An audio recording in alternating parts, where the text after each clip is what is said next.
We broke down the schedule, but there's a question that I had for you, Pat, pertaining to the overall thought process on the NFL schedule.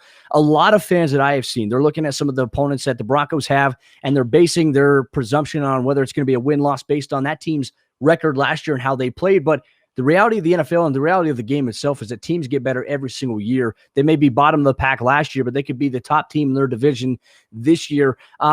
What's more important for the Broncos at this point? Getting off to a fast start, which when you look at the first 3 games, is very doable, or building continuity and consistency throughout the season?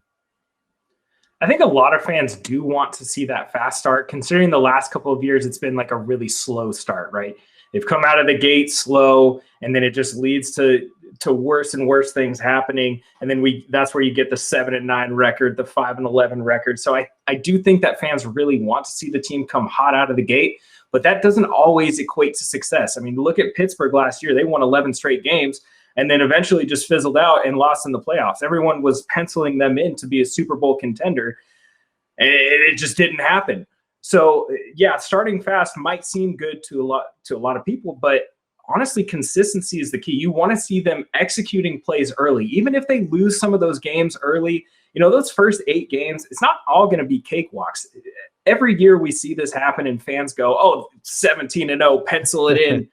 It's not going to happen. Let's be realistic here.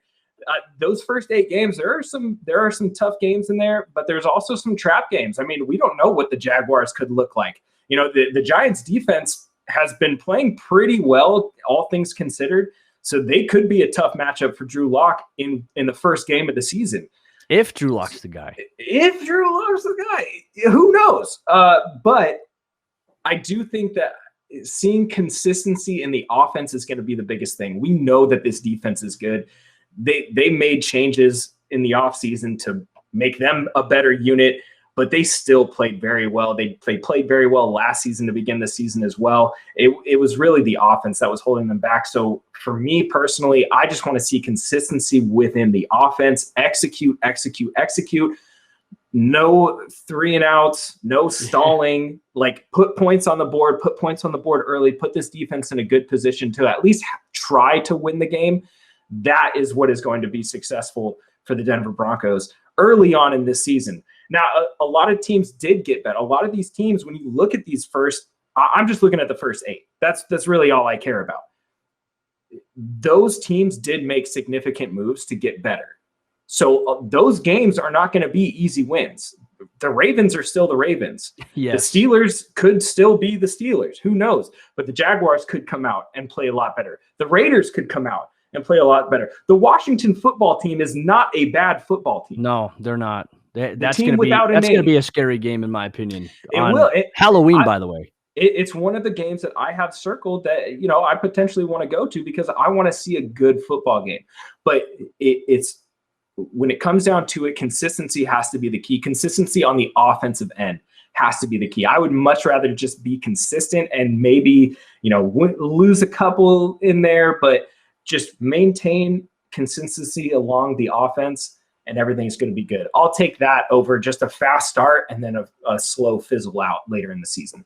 I'm going to throw something at you. And Broncos fans, I want to know what you think about this too, because here at the Locked On Podcast Network, we had asked hosts all across the network what they believe the easiest win on the schedule is for their team. And Patricia Traina, host of the Locked On Giants podcast, said that the Denver Broncos game is going to be the easiest win for the New York Giants. I personally, looking at this matchup, I don't agree with that. I think, if anything, I think this is going to be a very good defensive game if we come into it knowing what we did last year with all the additions. Now, when you look at the New York Giants, they added some talent across the board at the wide receiver position. You know, Evan Ingram's still there. He's obviously a tremendous playmaker. They added Kyle Rudolph in the red zone situations, but they also added Kadarius Toney. They added Kenny Golladay, their key offseason acquisition in free agency. And then you have John Ross. I mean, Sterling Shepard's still there. So they have a really good wide receiver core, but the Broncos, they bolstered up that secondary, Pat, and I just don't agree with that in terms of what the Giants, like Locked On Giants, feeling that the Broncos game is going to be the easiest win on their schedule. I just don't see it. No, not at all, especially when you see what Daniel Jones has done against defenses that bring a lot of pressure. It's not great. I can tell you that. He's got more fumbles.